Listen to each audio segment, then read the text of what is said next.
You. Welcome, everybody. My name is Brian Nitzel. It's nice to have you tonight. Probably most of you are here for Matthew, not me. So let me maybe clarify. If you're not familiar with me or my organization, I'll give you a little context here before we get to the meat of the call tonight. But again, I said my name is Brian Nitzel. I run an organization called Making Things Right, and our mission is to simply rethink the Christian response and responsibility to LGBTQ plus people, especially those who have experienced harm from the church. And I know a lot of you know what I'm talking about there, but there was a landmark study about 8 years ago that a lot of us reference frequently that said that states or found that 86% of LGBTQ plus people were raised in the church. And out of those, 54% left at the age of consent at age of 18. And the number one stated reason far and away was negative, hurtful experiences. And I think that is what the Christian conversation should be about. I think that's what we can help make right. So that's what Making Things Right is about. And the good news is we can do that amidst theological differences, right? This is common ground work of loving our LGBTQ plus neighbor well. So that's what Making Things Right is about. MTR Connect was, I mean, if you want to know, just ask Gail. She's the woman who's been in every single one of these. I think we're on number 10 now, Gail.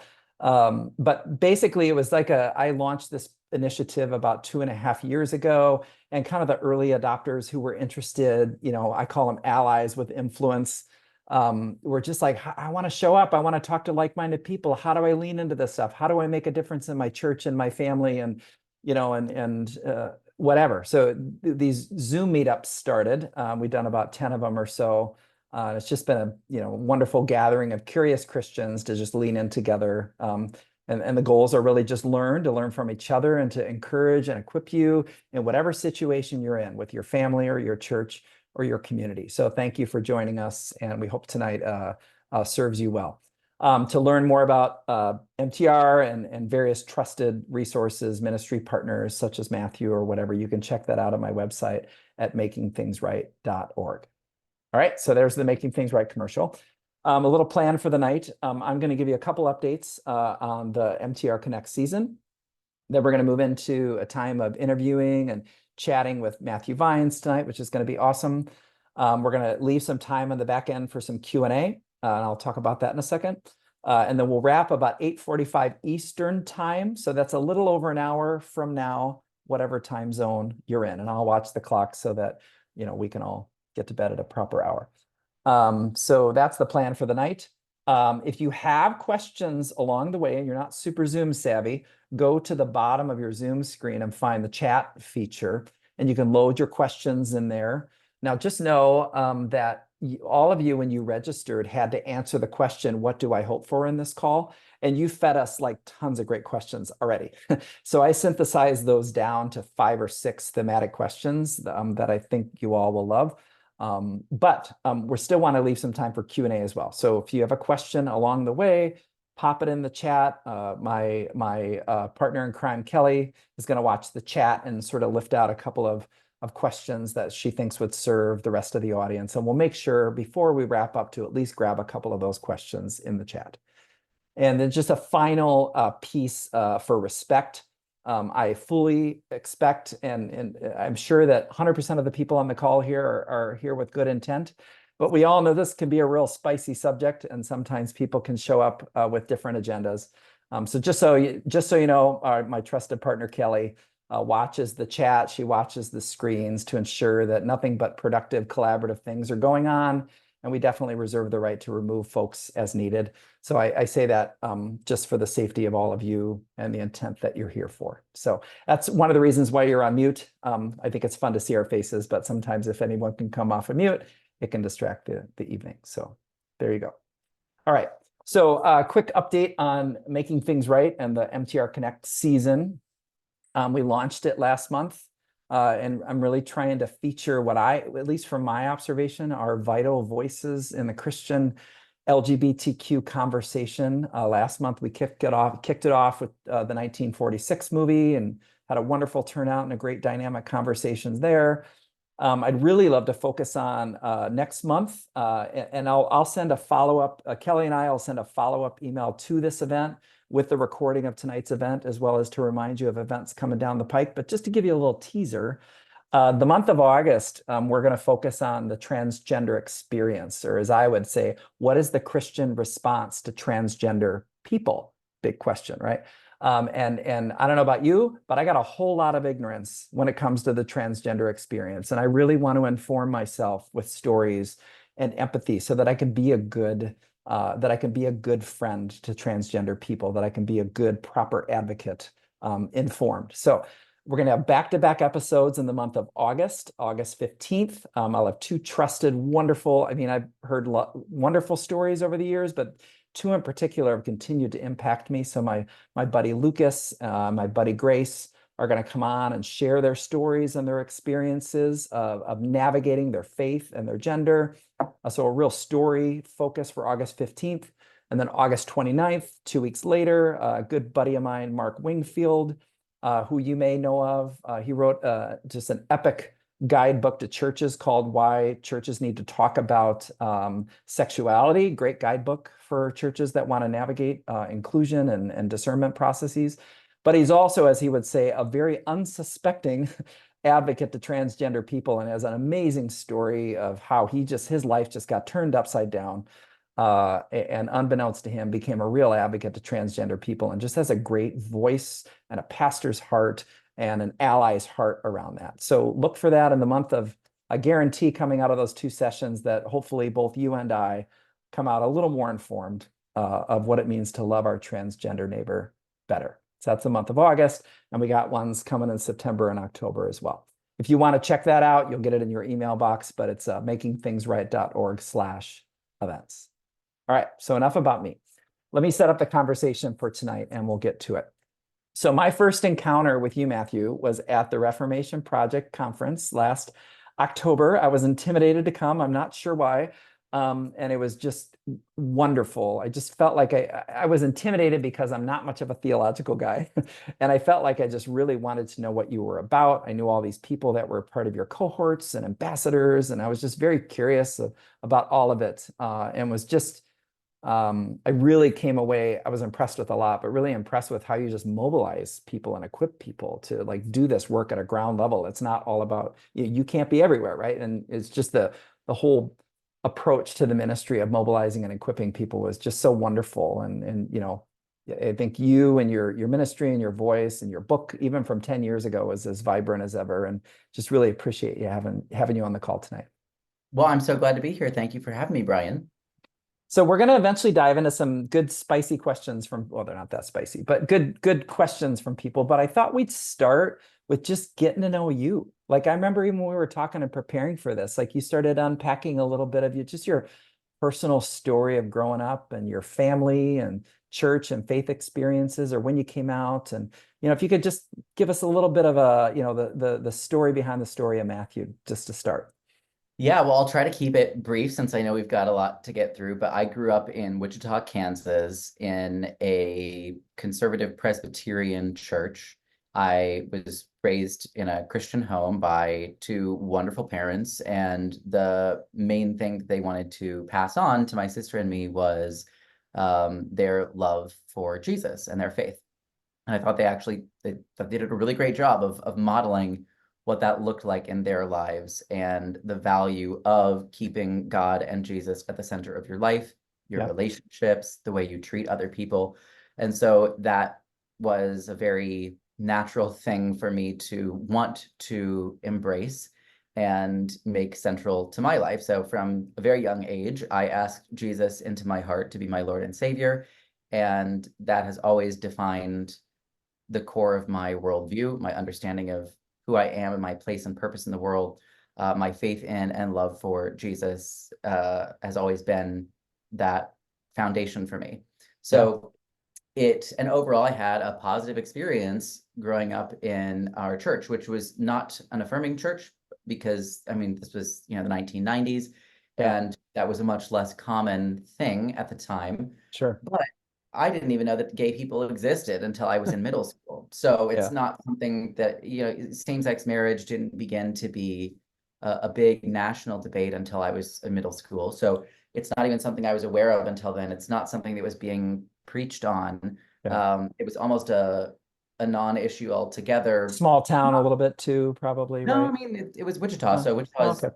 the largest city in Kansas because most of Kansas City is in Missouri.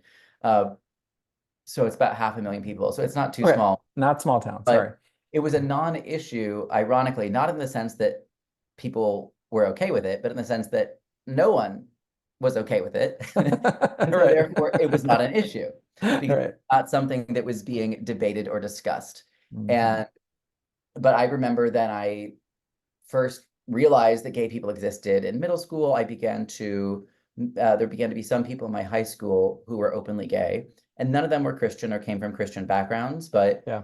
I did feel some tension just internally and feeling like I knew that they felt pretty alienated from the church and that they felt pretty rejected by the church.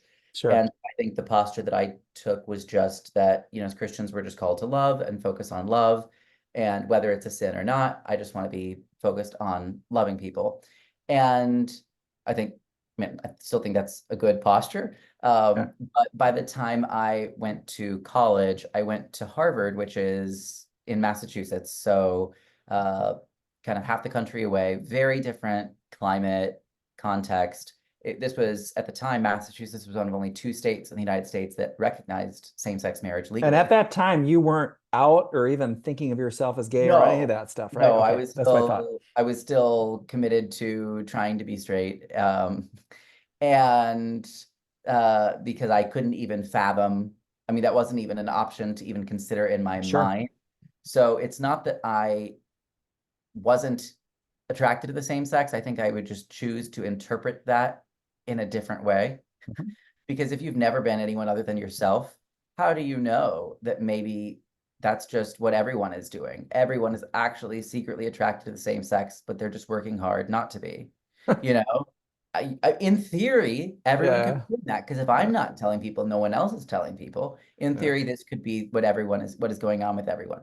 Obviously, it's not really very logical or rational, but you can make yourself believe all kinds of things that you need to in order to Survive. be Yeah. at peace with Yeah. things. And so you just kind of shove down any awareness of that, or just decide that that's not what that is, or that that's really not different than what anyone else experiences, that kind of thing. Sure. And that really doesn't mean that you are gay. Um, but by the time I then went to college, I still, again, had shoved that deep down, but I was feeling increasingly conflicted just over what I had been taught growing up about same-sex relationships. And I Yep. was even feeling conflicted over the more neutral posture that I had adopted toward the topic, because I began to see just through relationships, and not even particularly close relationships, but just people I was meeting and hearing their stories of people who came out as gay when they were 16 and got kicked out of their Christian home and Hmm. family. And the number of people who, whether they were gay or not, had no interest in Christianity, in significant part due to the fact that the way they had seen their friends who were gay be treated by the Yep. church. And so they had this kind of fierce protective uh, attitude Yeah. toward their friends who were being treated poorly for something about them that was different. And I Hmm. thought, this is so unfortunate that that's the reason why you're not interested in Jesus, because I Yeah. actually feel like that's a great quality for someone who wants to be a follower of Jesus. Right. Right. Right. That quality of caring about people who are being like wrongly excluded and left out and poorly treated, especially just because about something about them that is different.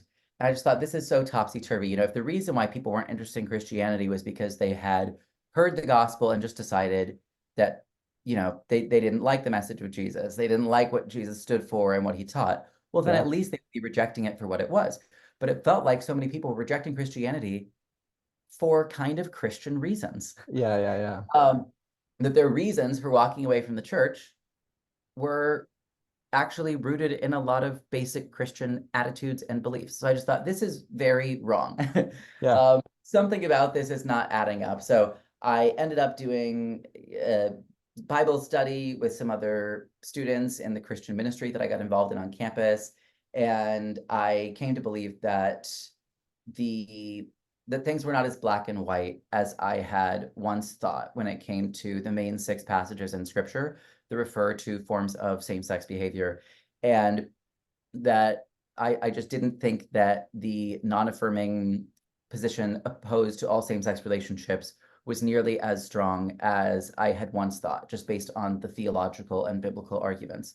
So I Right. eventually changed my mind and actually I felt passionate about the topic. I felt passionate that this was a really important thing for the church to get right, And because didn't the you church, actually leave school for a while to like have more not time yet, to deep dive in it? Not yet. Okay. not yet. Yep. So I became passionate about the topic and felt like the church was needlessly shooting itself in the foot, right? If you are taking an unpopular position that is losing you a lot of people, a lot of young people, but you are really standing for the truth, and it is the truth, then that's a noble thing. But if you're taking a position that's losing you a lot of people and the position is actually faulty, then that's a completely different situation, Mm-hmm. because that we should then say, wait a second, we don't want to be alienating so many people if the reason that we're alienating them is actually not grounded in the truth, but is Mm-hmm. grounded in something that is off. So I felt passionately that the church really needs to get this right, because we are losing a whole generation over something that I don't think it's the intentions may be noble, but I still think at the end of the day, if it's not actually, if the stand you're taking isn't rooted in truth, then that's a really unfortunate reason, Right. Right. Right. to be losing a whole generation. So I, but I actually also at the time I thought, well, this would be unfair. So I wouldn't say this publicly, but I thought I kind of wish that some gay person, um, when they came out, would just kind of stick around and help explain how to understand the main 6 Bible verses in this conversation, Mm. because I thought, here I am as, a Christian who is trying to understand this, but it's still, I felt like a lot of the resources that I found were helpful in certain ways, but not in every way. And too many of Mm. the resources that I found were written from a more explicitly theologically progressive direction. And what I mean by that is specifically a direction that is not committed to the authority of the Bible. Mm. So I would read some resources that might have some good facts in them, that might even have some valid insights from biblical scholarship, but then would say in the next verse, well, who really cares what Paul wrote, because we don't agree with Paul. And I was like, hold up, hold Wait a up. minute. Yeah. Yeah. Yeah. That's not my belief. That's not how I was taught to read the Bible. That's not what I believe about the Bible. Yeah. And I'm not interested in simply saying I'm going to set aside or dismiss parts of Scripture. But I do think that, I want to understand these things better. I want to understand these verses in their appropriate historical and cultural context. And I do believe that if you do that, you can still arrive at a position that makes room for committed same-sex relationships, but not in a way that sets Scripture aside or any part of Scripture aside. And Yeah. so that's why I felt like I wasn't able to find, I remember I went to YouTube and I wanted to find an hour-long talk that just broke down how to understand these main Bible verses from a theologically conservative standpoint that was Yeah. upholding the authority of the Bible, and I couldn't find it. Yeah. And I thought, well, it'd be really nice if some gay person, when they were coming out, would do that. But obviously, that would seem I wouldn't say that. It sounds insensitive because they're dealing with a lot. They're going through a lot of rejection. So I totally get it. Yeah. Anyway, fast forward to my sophomore year at college, and I eventually then after this 6 months or something after I became passionate about this topic, I finally then it gave me the room to stop kind of burying so deep a lot of those things that I could have processed years earlier had I been open to it, but I hadn't Yeah. been open to it. And I think I probably had to change my mind before I Yeah. could even be open to thinking about that. And once I Yeah. did, I was not happy at all about this understanding, which was obvious once I was willing to acknowledge it. Um, but I realized, wait a second, why am I so unhappy about this? Because I already spent all this time last year studying this and researching this, and I already concluded that I don't think that this is a sin. So why am I so unhappy about this? I said, well, is it? So anyway, I kind of worked through that. I realized I just don't want to deal with the way that this is going to upend my life. And I know that Right. my Right. Right. parents were not in the same place. My parents were had a different, more conservative view on the topic. And I just thought, oh, and it made me question, will I have a place in the church, going Mhm. forward, all these things. So I wasn't But happy. maybe in a little classically of the like you can talk about something for other people, but once it becomes really personal, Right. it's like a whole different level of Right. It's like, oh, buy-in. I was Yeah. excited to be an advocate for other people, but Right, I right, did not right. want to go through this. Yeah. Uh, but then I realized, you know what? I did think it would be nice if a gay person helped So I to, guess that's gonna be me. I was like, so I should probably do that now because I'm in a pretty good position to That's be able to fascinating do though, that. because if I would have guessed, I would have guessed the chicken came before the egg, not the other way around. So it's a cool Yeah. part of your So story. then I took a semester off from college to Okay. first come out to my parents. And then I wanted to take my studies to a whole deeper level. Uh, How'd it go with your parents, if I can ask? well, I mean, they were very loving, but it was quite shocking. And I Sure. wouldn't say either one of them was, I did not get like a coming out celebration, right? All Um, right.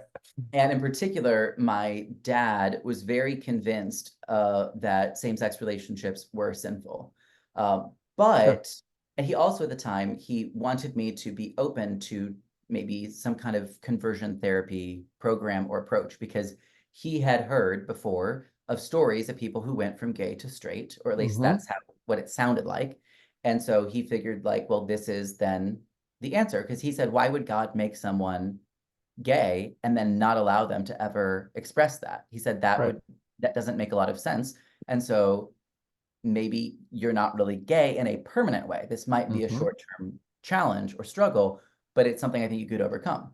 Hmm. And so whereas my perspective was, yes, why would God make people gay if you're never allowed to express this? And so I guess there are two possible answers to that, right? One Right, right, might right. be Yep. that you're not really gay, Dad's plan or your hunch. right. Or Right. it might be that maybe it is okay Yeah, to be right, right, gay. right. And so there's two different ways of trying to resolve that tension. Hmm. And so the reason I took a semester off from college was I really prioritized my close relationship with my parents. I wanted to maintain that. And I knew that this was going to Cool. be this was an important and very challenging issue to come up in our relationship. And Yeah. so I wanted to understand the Bible. I had studied it, but I wanted to study it even more. I wanted to understand it even more deeply and really continue to refine and challenge my own thinking on the topic. Um, and I knew that I would have, my dad was right there ready to be challenging me. And so he was willing to, and to his great credit, he had a strong belief, but I would say he was still open-minded in the sense that he was willing to hear me out and to Hmm. consider my perspective, but he wanted me to also be willing to hear him out and consider his perspective, which is understandable and reasonable. And he was hoping I would change my mind. I was hoping he would change his mind. But it was what was good about it is that it wasn't rooted in some kind of, it's not like either one of us, the goal was to win, right? The goal was to come to an understanding of what is true, right? To come to the best the best discernment of God's will for my life and other people's lives, and to continue to prioritize our relationship. And Hmm. so I think that helps a lot, that the goal is not to try to win a debate or to win an argument. The goal Yeah. is to seek truth and to prioritize love and Yeah. relationship. And through that process, my dad did end up changing his mind Hmm. because even though he did have strong beliefs about it, he acknowledged early on that he had never done a deep study of the topic. Hmm. And so as we did that, we first started, kind of with the story of Sodom and Gomorrah, and I don't have to get into in tremendous detail tonight. I know we have limited time, but that was the first text where he realized Yeah. that, okay, what's going on here is a threatened act of violence, Hmm. and it's a terrible thing, but what does that have in common with the sort of relationship that I would like to have one day? And so I think that was the first text where he realized, okay, he had previously understood that text to say that all same-sex relationships are wrong. But Hmm. then when he was going back to the text, not trying to reach a positive conclusion, but just asking a more specific question. He Yeah. used to just be asking the question, does the text refer to same-sex behavior? And if so, is it positive or negative? And Hmm. so that question doesn't distinguish between different types of same-sex behavior. It all kind of gets lumped into the same category. Yep. After I came out to him, he was just asking a more specific question, which is, what does this text have to say about the sort of committed same-sex marriage relationship that Matthew would like to have? And so he still was not trying to reach a Right. positive answer. He was just trying to understand it.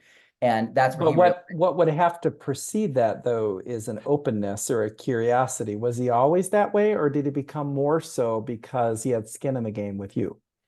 oh, well, I think he always has had an open-mindedness about him, but if it had just been some random person who challenged his viewpoint, I doubt he would have been as interested in spending so much time and energy Yeah, reconsidering it. I think the relationship was really important to that, that yep, he valued the relationship with me and therefore was willing to, because it's quite the emotional investment as well, sure. being willing to say, okay, I'm going to try to consider a different viewpoint on a topic that's a big deal.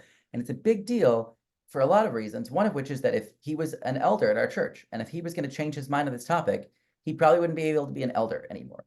He probably Hmm. wouldn't feel as comfortable or welcome at that church anymore, where he and my mom had gotten married Hmm. 25 years before, Yep.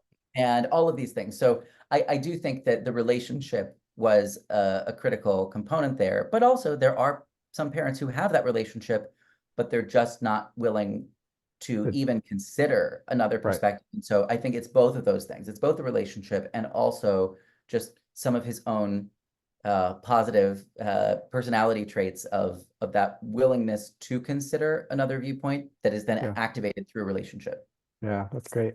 So fast forward a little bit, like tell how did that evolve into the book that you wrote 10 years ago on the Reformation Project and turning this more from a curiosity into a mission and an outward thing? Like how did that evolve?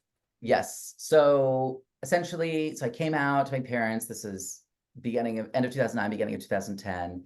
I did go back to school for one semester, but then I came back home and I wanted to, and by that point, my parents had fully changed their minds, but I wanted to try to expand the conversation to other people in our church. This was Yeah. a church of about 2,000 people. Nobody had ever come out and tried to stay before, and I wouldn't say it was particularly successful, um, because I think there's a limit to what can be done when you're one person in a church that large. Sure. But I did learn a lot from the experience. I wouldn't say I had fun, because you're having a lot of one-on-one, one-on-two conversations, oftentimes with longtime family friends, people who helped raise you in church, people who your parents have been friends with for decades. And sometimes the conversations went all right. Sometimes they did not go well. Hmm. And I know that wasn't fun for my parents either when they're wondering, is this longtime family friend, will they still be friends with us? And Sure. most of the time, the answer is yes. Not always, though, unfortunately. And so that's because they also then, there were some friends finding out that my parents were choosing to support me who felt that they were making the wrong decision. And so it was, I think it was a challenging process, but I, it was very still helpful. I ended up, writing a long paper and shared it with other people at the church. And I certainly got good feedback, right? For people who did not agree, who were saying, Right. okay, you're saying this part, this makes sense. I don't agree with this, that sort of thing.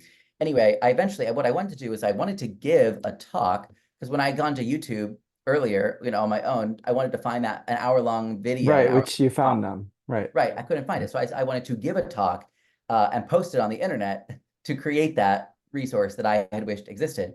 And so the church I grew up in, I ended up having to move on because it became clear that they there was just going to be a limit to the conversations I Sure. could have there.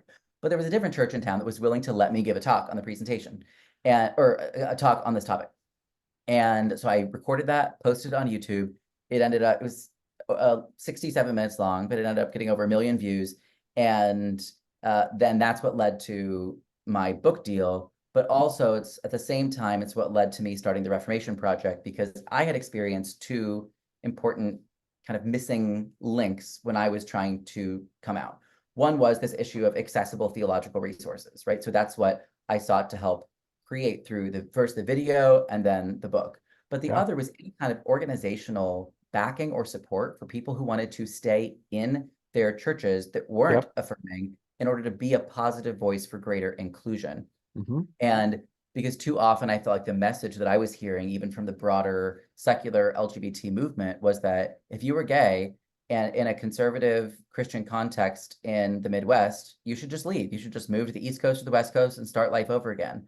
I didn't like that message at all because while I do think Boston is a great city, it's not home to me, right? It shouldn't be their only option, right? No, Yeah. I didn't want to start my life over and just say, like, for so many reasons. And I just thought that that's to me not an encouraging or hopeful message. Yeah. And that shouldn't have to be the case for and also the flip side of that is that this is one of the biggest reasons why people are leaving the church today. Right. And that's for somebody for whom my faith in Jesus is the most important part of my life. That's a painful thing to see. Yeah. And so put all that, so that anyway, I wanted to, so I did the video and the book first to try to just help create those resources, more accessible resources. And I started the organization, the Reformation Project, to try to help create more organizational support for Christians who want to be more effective voices for greater inclusion in their own churches. So that's the gist there. Yeah, no, I love that. And that's great. Well, let's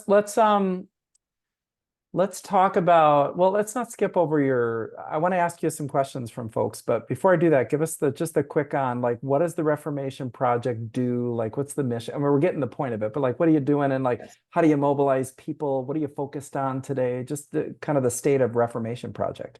Yes. So the Reformation Project, we are a Bible-based Christian nonprofit organization that works to advance LGBTQ inclusion in the church. And all of that is under the umbrella of our three core values, which are love for God, love for the Bible, and love for the church. We have two additional values that flow out of those. One is monogamy and covenant, and the other one is diversity and inclusion.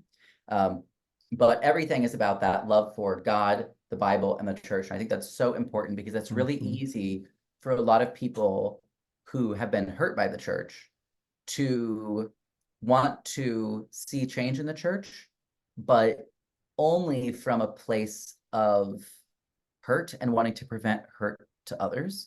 Yep. And while those are good motives, if your only motive for seeking change is to reduce harm, you are much more likely to develop an us versus them attitude toward people in the church who don't agree with you, because you will see them as the purveyors of harm and yourself as the preventer of harm. And so it's really easy then. It's like, I'm the good person, they're the bad people. And as the good person or the good group, we need to try to stop the bad people or at least mitigate the badness that they are doing. Yes. And I think that approach is not ultimately what we need. So I think it's much more, I think it's very important that people who are seeking to do this kind of work in the church are coming primarily from a place of shared beliefs and values that we want to see change in the church because we love God, because we love Jesus, because we love and believe in the Bible, because we love and want the best for the church. And we have all of those beliefs in common with everyone else in the church, no matter what their belief on this topic is. And so if you're able to focus on these shared beliefs and values, it can help to turn the temperature down a little bit in the conversation. So it doesn't feel like it's an existential question of we're either going to take an affirming view on same-sex relationships and also then potentially let go of all these basic Orthodox Christian beliefs about God, Jesus, the Bible, or we'll keep all those basic Orthodox Christian beliefs by maintaining an opposition to same-sex relationships. I think that's many more conservative Christians have long perceived this conversation, which is understandable because there are people who take an affirming view who also want to deconstruct a very broad range of Christian beliefs, including a many first order doctrinal kind of burn it all down. Yes. And so I think it's just so important for the Reformation Project, for the work that we do, that we're not doing this work. Yes, a lot of people have been hurt by the church. They know and love people who've been hurt by the church. And that it's great for people to care about that, right? And want to make a change to that. But ultimately, our work is not rooted in resentment. It's not rooted in bitterness, and it's not rooted in anger. It's Yeah. rooted in a shared love, right? And love for the church includes loving people who don't agree, Yep. loving people who have a different view. So then what the Reformation Project does practically, we run a variety of programs. We put out so we have programs for pastors, for parents. We have a leadership development cohort, which is it's our most intensive program. Yep. That's for any Christian who wants to become a more effective advocate, especially in a non-affirming church environment. Hmm. And then people who go through that program, many of them then go on to serve as local ambassadors of the organization. So when we have individuals reach out to us looking for support, as wanting to have conversations, resources, and guides, we You connect got them somebody on with the our ground. ambassadors Yeah. who are just an amazing group of people from all It's over the great. world. We put together a lot of theological resources that we create. We have a biannual conference called the Reconcile and Reform Conference. So those are kind of some of the highlights Yeah. of Yeah. what we do. I love that. Well, let's transition into some questions, and I'll kind of lead with ones that were right in line with what you were talking about. Big question, but what do you've been at this more than 10 years, but publicly for 10 years. What's the state of the church and the Reformation, as you call it, today? Like what's changed over those 10 years? What's working? Where do you see signs of hope? What's not working? Where does the work remain? What do you see the state of the church and kind of what's evolved or not in the last 10 years from you doing this work more publicly? It's a great question, and I'm sure you won't be shocked that there's both good things and less good things. Right. So I do think that there have been significant positive changes since Hmm. 2012 when I first gave that talk. Um, you've seen it. I mean, certainly you've got Presbyterians, now the Methodists, and pretty much all the mainline denominations that have now changed their policies and their teachings to be much more inclusive.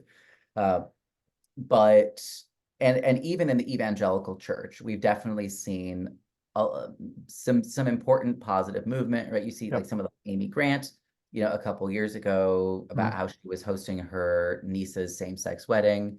We've seen other positive movement, even at some mega churches that have been seeking to have a much more inclusive posture. Yep. So Richard Hayes, the most influential American New Testament scholar, who just announced earlier this year that he has now changed his view Yep. on 6 months. Yep. same-sex Just relationships. recently. Yep. So I think you can just look at polls and at numbers as well that show increased support for same-sex marriage among weekly churchgoers, among self-identified evangelicals, especially among younger evangelicals. So there are a lot of things that are positive.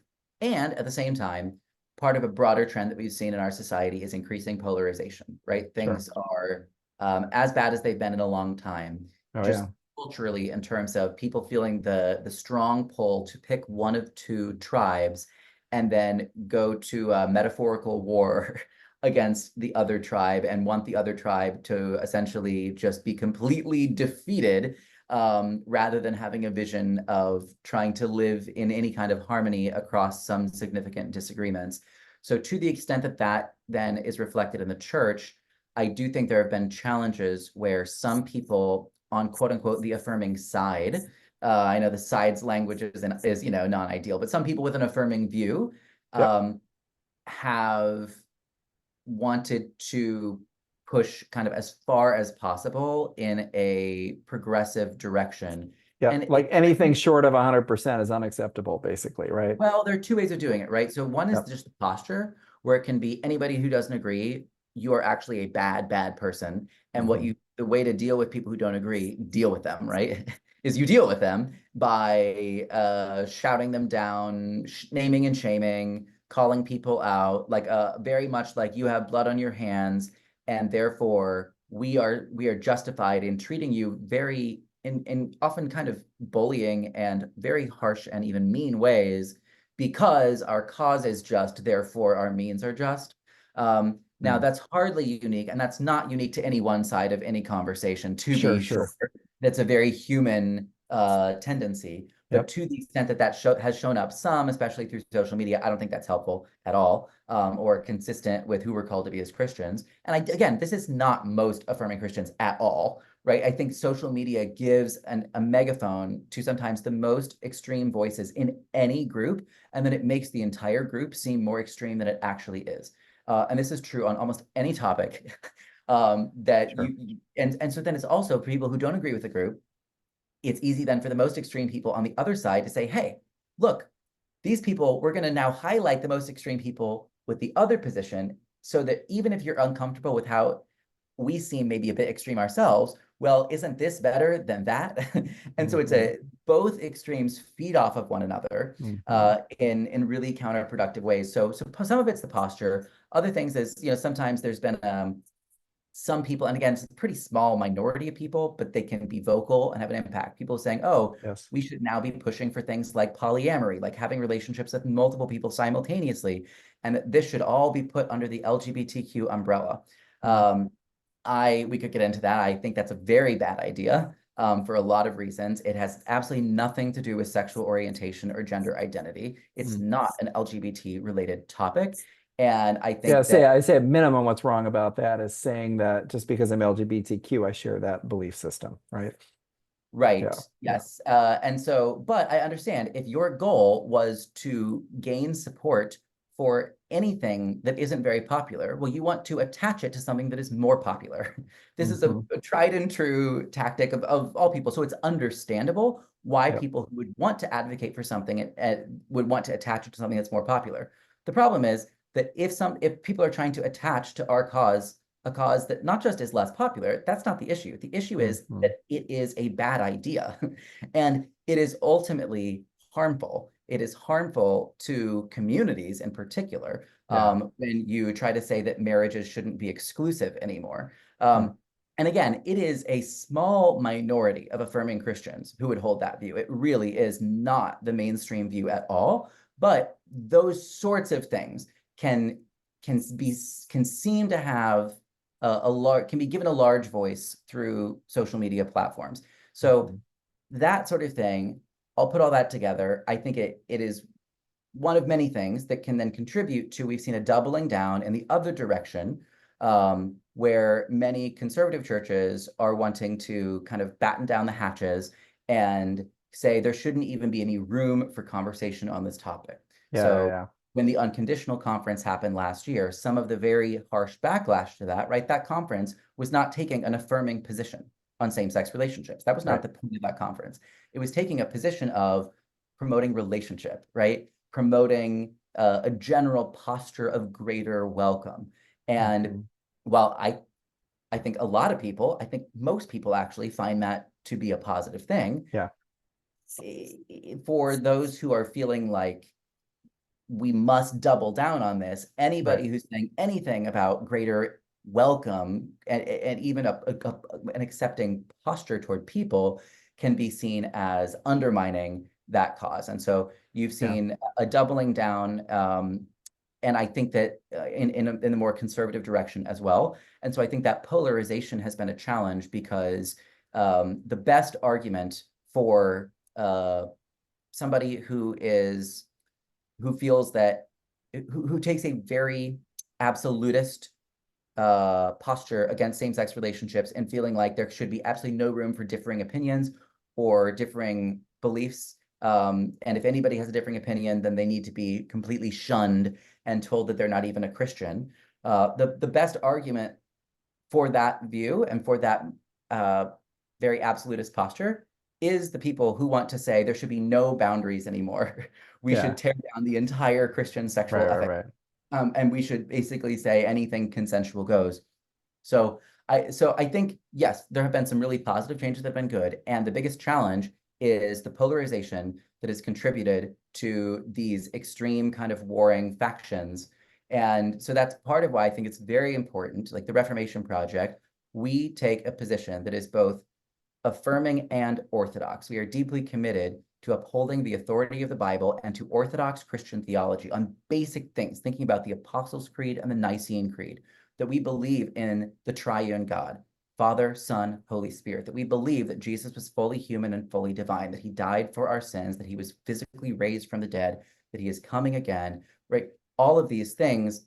And so I think we've felt it to be important to really be clear around this is the core of our beliefs and shared beliefs that we are not changing Yeah. and we're not and we're quite clear we don't want to change, that we think are very important to hold on to. Yeah. Because I do think that at the end of the day, most people want a posture that is broadly accepting and supportive of people while remaining very committed to just the basics of what it means to be a Christian and living that out in an anchored way, not just kind of a kind of free for all, live your truth kind Yeah. of And mantra. my experience, I would entirely agree with that too. And a lot of times I just say, don't let the headlines fool you. Like Yeah. it may get a lot of noise and news, but I don't think that it represents the majority. So that's actually really encouraging to hear that. Let's take a little more of a personal approach. There Yes. were a couple of questions that were closely related to each other. So I'll give you both of them and you can answer whichever one you want. Somebody asked, how can non-affirming Christians be encouraged to see the good in same-sex relationships? And or how do I help my non-accepting family come to a place where we can agree to disagree? You can take either or both. Great questions. I mean, I think it does depend on whoever you're talking to. There's not necessarily a cookie cutter approach. Things can vary a lot based on who particular people are, where they're coming from, Yep. how strongly they hold their views, whether they're trying to hold their views in a loving way or whether they're holding their views in a harsher way. Right. But I do think that it can be helpful to go back to Galatians 5, just the list of the fruit of the Spirit, to ask all of these things: love, joy, peace, patience, kindness, Yeah. goodness, faithfulness, self-control. Like, do you see these qualities in same-sex relationships? I remember I actually had a conversation with this was a pastor years ago, who said, well, okay, admittedly, I think they're all pretty much there except for the self-control one, because if it's a sin, then that wouldn't be self-control. I was like, okay, I'll give you Isn't that. that like 8 out of 9 though, or something? Like that's Right, a 8 out of 9. Now, I don't think same-sex relationships are inherently lacking in self-control, but I understand that if you thought that they are categorically right. sinful, then it would seem like there was a self-control problem Yeah. there.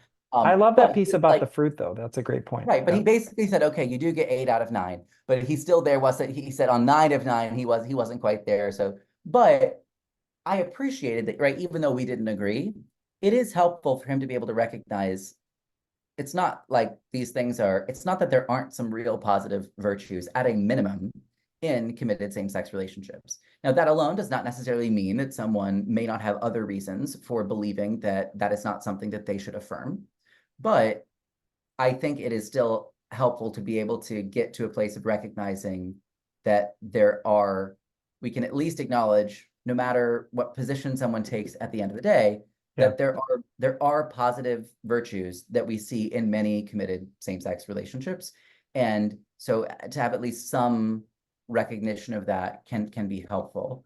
And in some ways, that's sort of maybe even the beauty of a lot of what's changed in the last 10 years too, is that the more proximity that there is to folks that are not just LGBTQ, but actually like in really healthy relationships, et cetera, it sort of helps kind of move that needle a little bit just based on personal experience. Right. You And can't then you in terms of can't you helping can't your perpetuate stereotypes if you see different examples. Yeah, and then in terms of helping your not accepting family come to a place where we can agree to Agree disagree, to disagree. Yeah.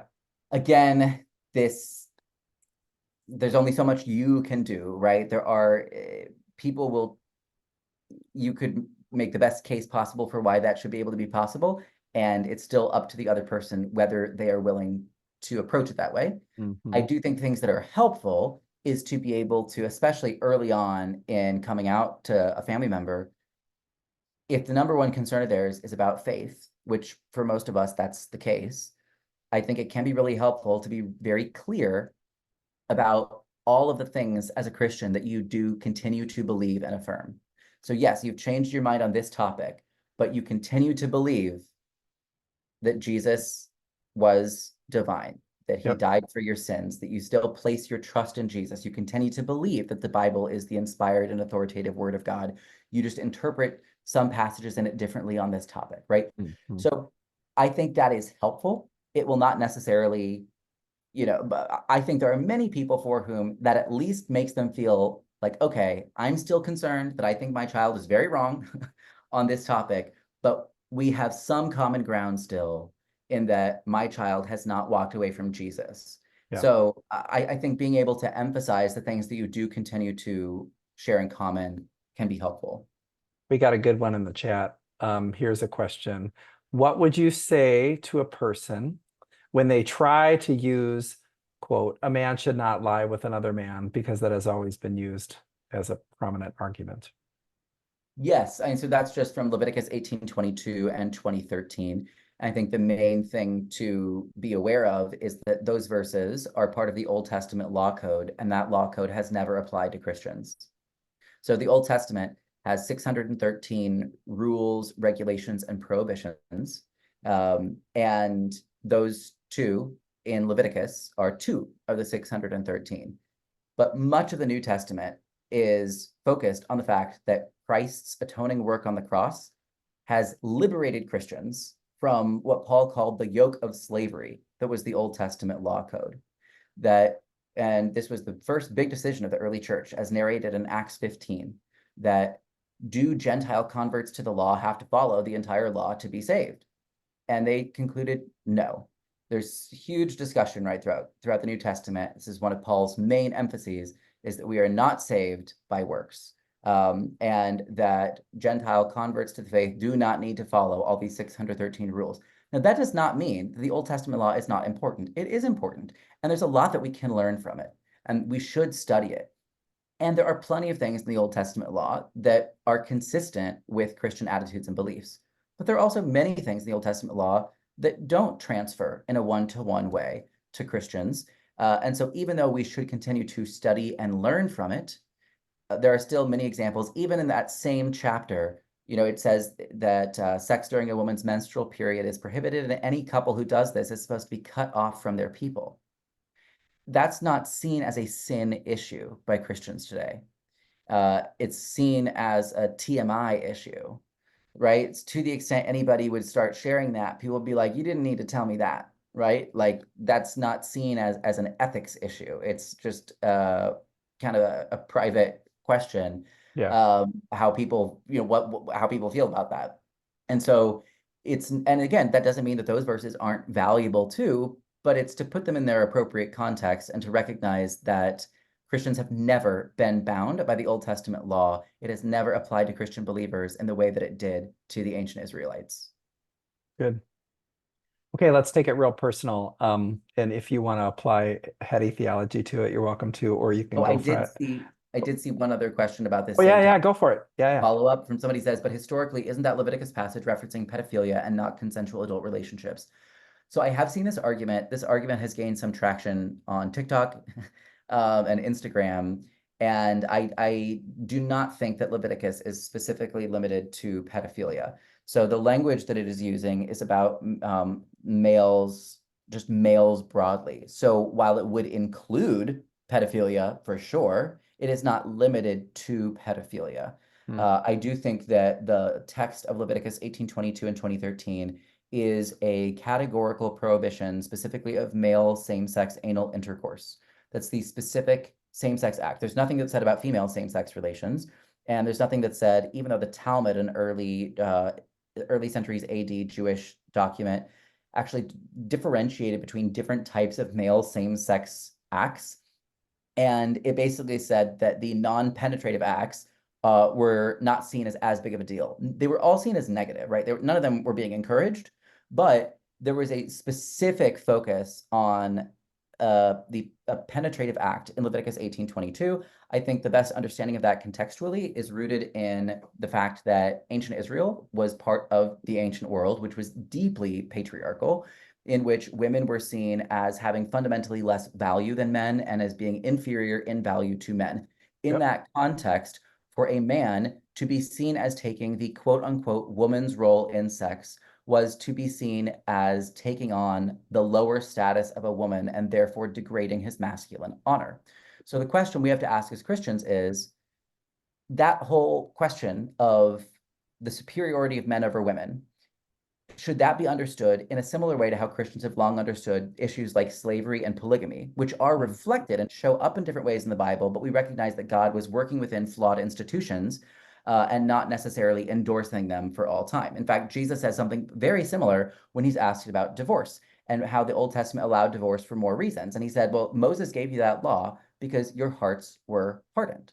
Hmm.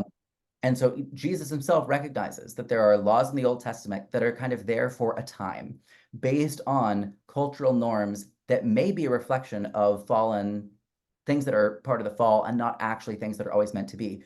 So if we as Christians, as I do believe that men and women have equal value and that the ways that we see the differences in value kind of show up in the biblical backdrop and Yes. biblical context, that's the same way we should look at something like slavery or polygamy.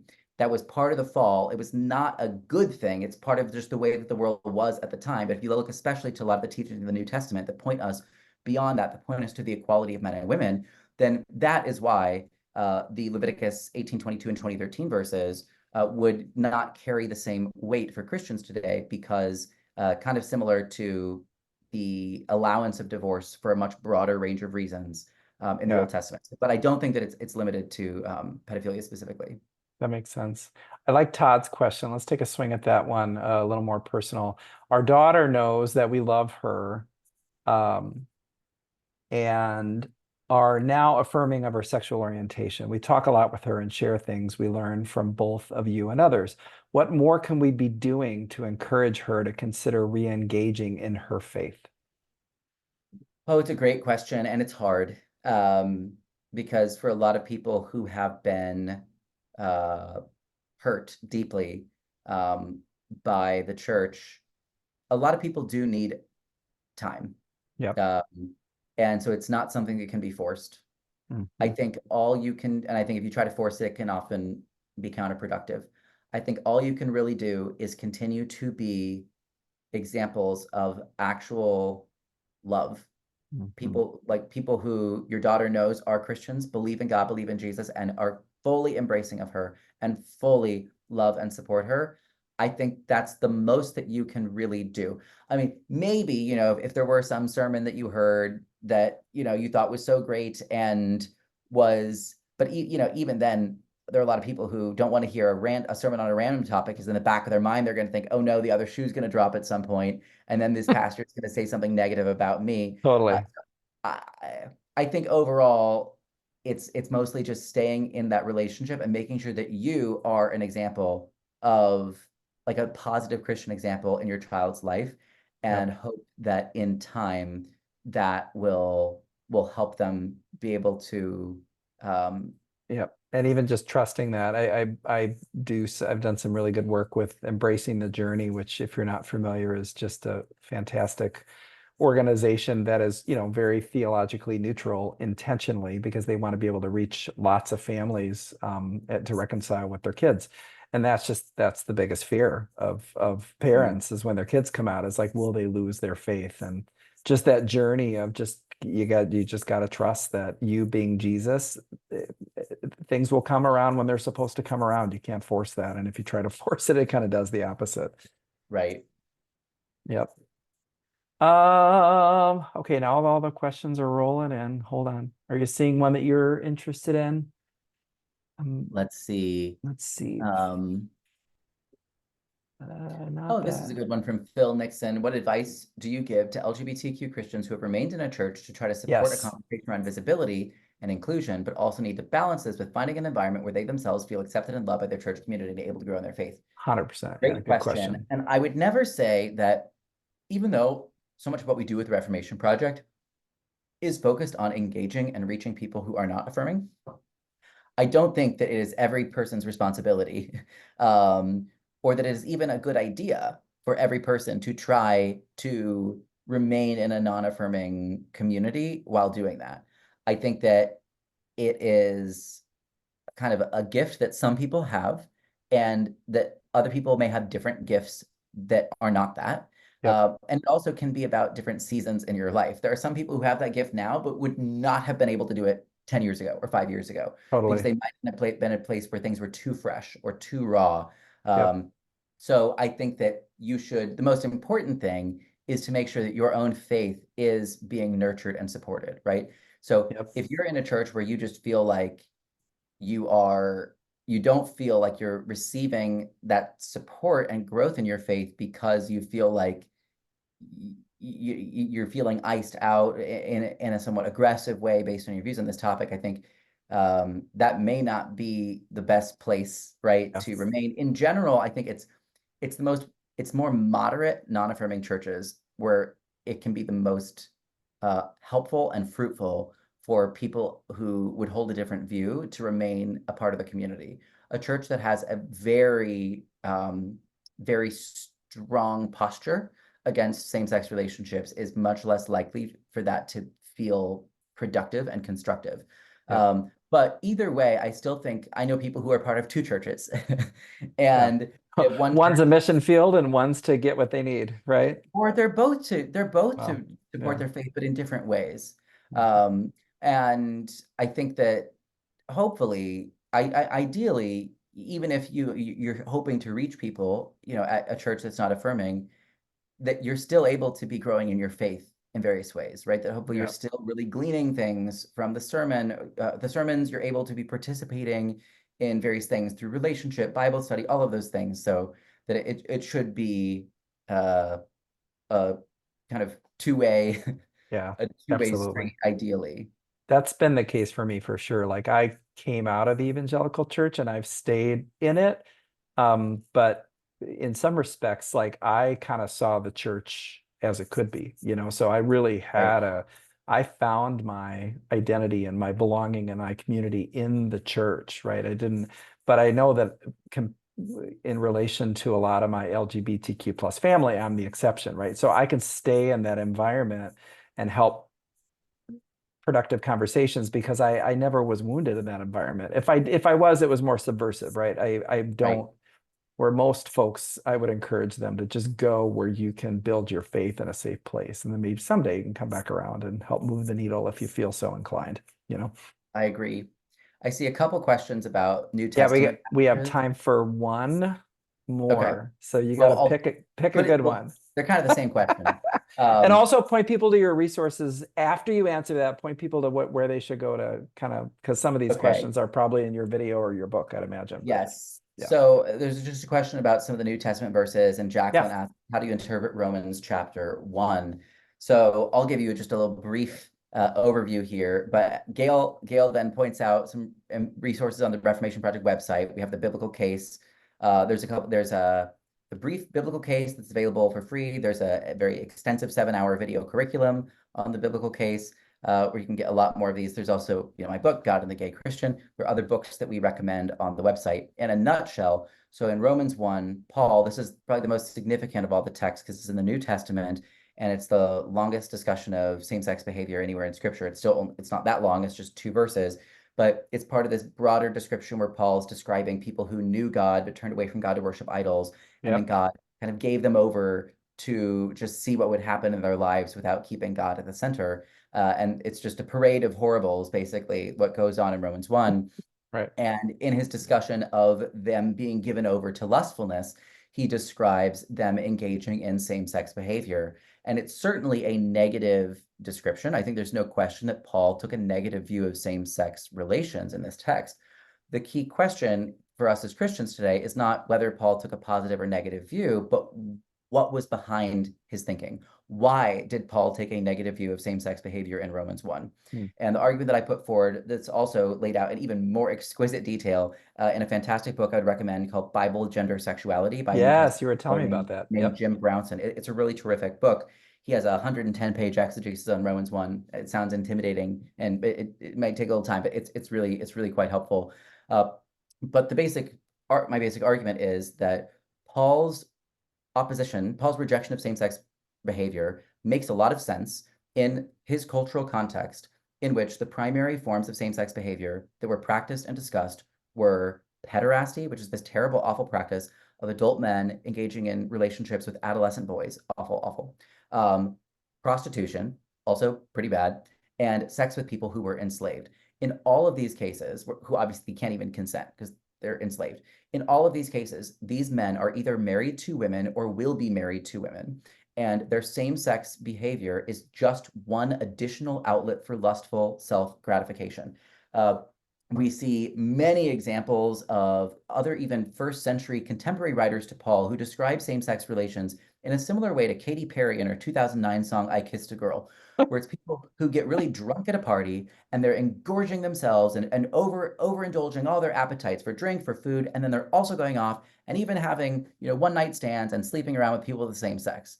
In none of these cases are they actually talking about relationships. And in fact, even Paul in Romans 1:31 says that the people he's describing have no fidelity and no love.